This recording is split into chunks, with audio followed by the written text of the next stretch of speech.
Nakikitulog ako dati sa kwarto ng girlfriend ko. Hindi ko alam kung bakit, pero tuwing 4 a.m. nagigising ako.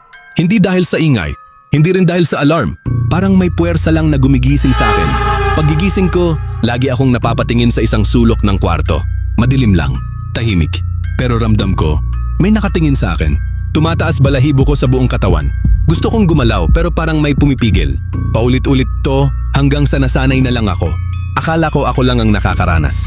Hanggang dumating ang Amerikanong pinsan ng girlfriend ko at doon siya natulog. After a week, nagkwento siya. Parehong nangyayari sa kanya. Eksaktong 4 a.m., pareho ang pakiramdam sa sulok. Doon na nagsalita yung tita ng girlfriend ko. May batang naglaro raw sa kwarto dati. Bigla raw sumigaw yung bata. May nakita raw siyang batang hindi niya kilala, nakatayo sa sulok. Sabi niya, galit na galit siya at ang mata, pula parang nag-aapoy. Simula noon, ayaw na pumasok ng bata sa kwarto. Pero hindi pa tapos ang kwento ko. Isang madaling araw, nagising ako. Half asleep, ramdam ko na may katabi ako sa kama. Akala ko girlfriend ko. Kinuha ko yung phone ko, binuksan ang ilaw.